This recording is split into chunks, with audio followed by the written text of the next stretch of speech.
All right, so picture this. You get an official sounding message or email from a legit sounding agency.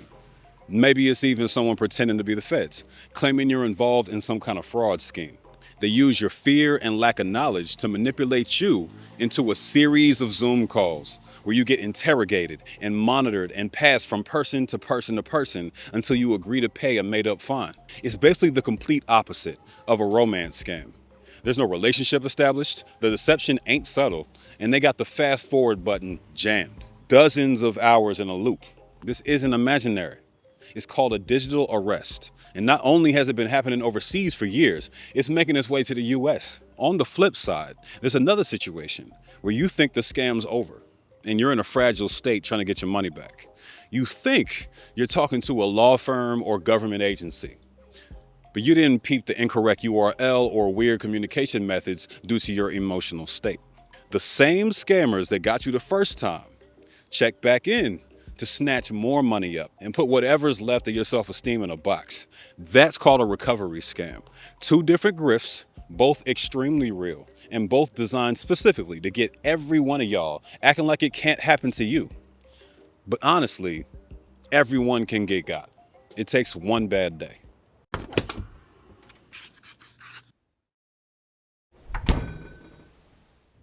Shout out to Saley for the sponsorship. It's them and y'all and Patreon viewers, YouTube members that make all this possible. So much appreciated.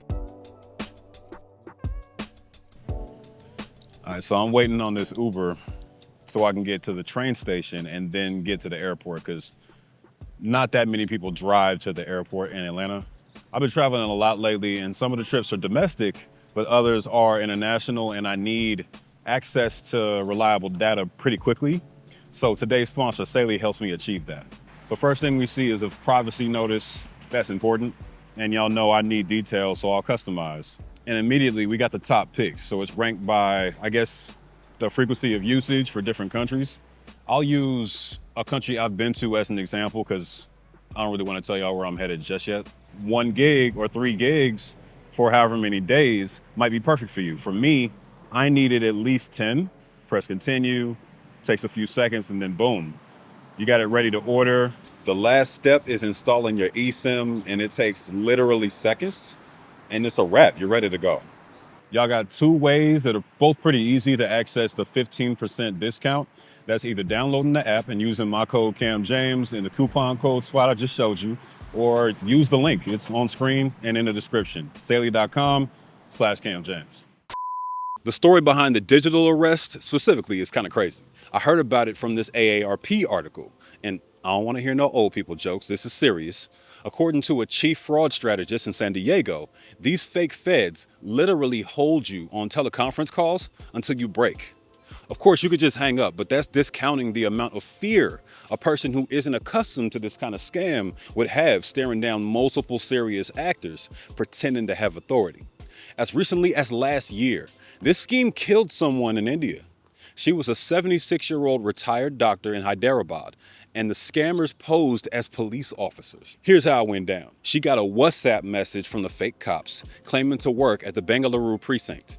The charges were human trafficking and misuse of an Indian ID system called Aadhaar.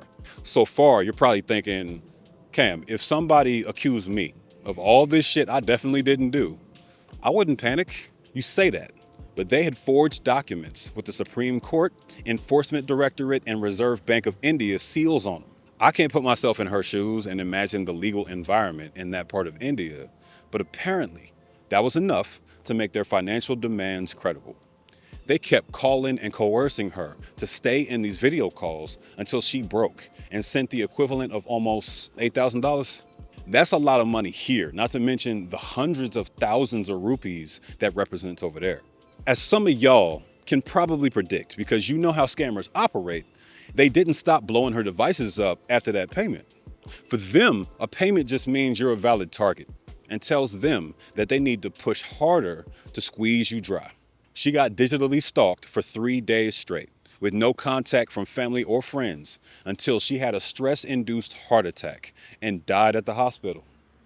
They didn't even stop sending messages after her funeral days later. Our loved ones aren't immune to this kind of hustle.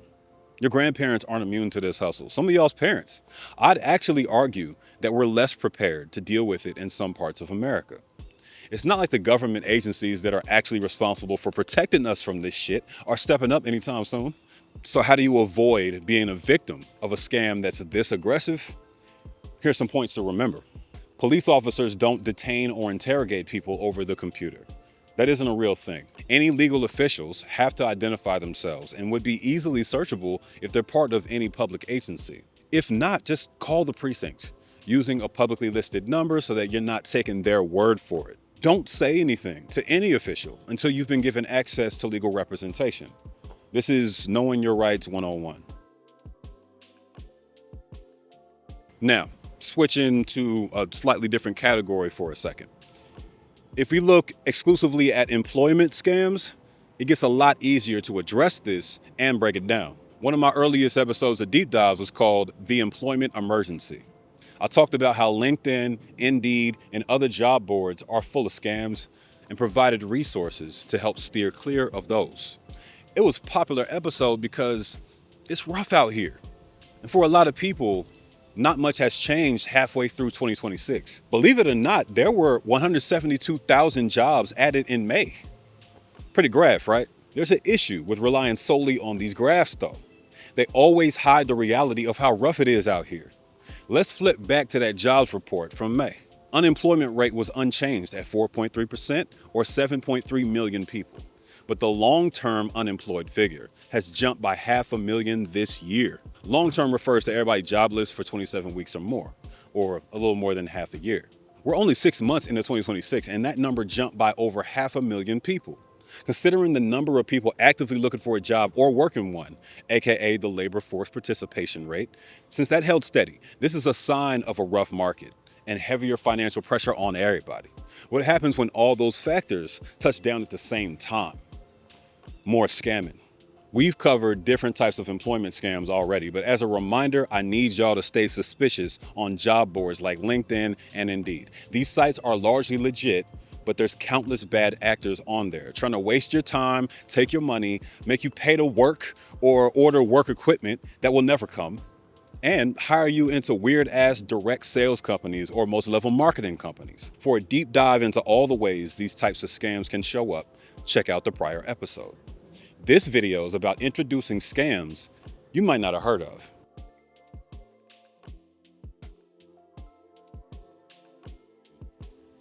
I knew somebody like 10 years my senior, 5 years back. We haven't talked in a little while, but he encountered one of these situations. He was installing, I think back then it was like Norton antivirus on a PC. And I don't know if people still use that. I haven't used an antivirus program since I got a Mac, I guess.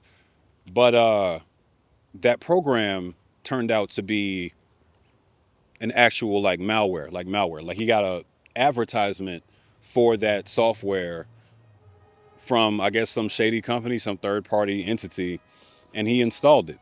And so it went through his computer, it took control of his computer for a little while, and he had to wrestle to get that back and call customer service numbers, and they were like, that's not us. So after he got that all figured out, at least when he thought he had it figured out, turns out he was talking to scammers. And they were pretending to be customer service in that instance in order to get more information from him and attempt to scam him again. And he called somebody I also knew to ask them if any of this was normal. And they were like, no, you're getting scammed, bro. And so I say that to say, I know I have a lot of viewers that are Gen X, for example. Don't think that your savviness exempts you from getting scammed by stuff like this. It's very, very plausible that new forms of software that you might be interested in turn out to be scams, turn out to be misleading, right? Scammers are always evolving their techniques as technology evolves. That's why there's no such thing as I'm too smart or I'm too aware to be caught up in this. Honestly, people like us, I say us because I feel the same way sometimes, right? Because I study this stuff. But people like us are even more of a target. To sum it up, this happens after you've already been victimized by someone else, as I mentioned in the intro. They pretend to be government agencies like the FBI's Internet Crime Complaint Center or a law firm or advocacy group, then scam you again while pretending they're going to help you recover your funds. Remember, every time you fall for a piece of a scam, it validates you as a viable target to get taken down by somebody else or the same people. I'm not calling you gullible, but they definitely see you that way. Apparently, fake law firms have been going after cryptocurrency scam victims specifically. This operation is highly organized on their side, as I'm sure y'all can imagine. They put you on a list with all the info about you that they could dig up using other resources like data leaks or your social media or the dark web, and then ask you for the rest of it when they reach out. A person who's in a bad situation and sees them as a potential solution to that problem would definitely give it to them, and they have. They're preying on the idea you have that you're somehow going to get that money back. I think we've all felt that after getting taken advantage of, because we think there's some kind of justice in the world that likes us and wants us to be happy. Of course that isn't true, but that's not how hope and emotions work. Elsie Kapler, an attorney with the FTC, says a recovery scam, quote, takes advantage of human nature and our tendency to follow through on something we're invested in and to keep investing more time and emotional energy, end quote. I've absolutely been guilty of this. When I fail at something or encounter an obstacle that seems impossible or really difficult, I'll blow the rest of my day trying to fix it. Fuck the headache, I just need to make it happen. All right, heads up, look at the screen. This is the part where I tell you how to avoid this shit. The feds will never email or text you. They work via snail mail because it's more secure. They won't ask for your personal info. They already have it. Don't engage with someone if you didn't seek them or their company out in the first place. Unsolicited help is often a scheme, unfortunately. Don't answer random calls. If you're one of the people who still does that for some reason, don't allow people to rush or pressure you. You're a fully competent grown-ass adult, and while there's a certain level of urgency necessary to recover funds in many cases, nobody has the right to push you to make a decision or pay for their services immediately. You should be prioritizing having all the info you need to make an informed decision. Anyone giving you money directly while claiming they've recovered your funds is a setup. Anyone charging a fee to recover your money is also scamming you. The AARP recommends searching for a company's name plus the word scam or complaint as a verification step, and I co-sign that. Pay attention to the URL in any site they link you to, even though you shouldn't be clicking their links in the first place. Lastly, there is a correct answer when it comes to the right way to report. I've linked it in the description and it's on screen. IC3.gov is one of them, and there's an article linked on top of that about how to report to the local police. The two types of scams we just went through right here are just a sample, but both of them are very real and happening to people as we speak. If we don't talk about it, share resources, and stay on our toes, it will happen to us. So, check in on your people sometimes. Please don't walk around thinking you're too smart to get scammed, or that your elders won't fall for this because they're intelligent or whatever. Anybody can get it, which is why scammers put the effort in the first place. Don't let these assholes catch you slipping. Y'all stay healthy.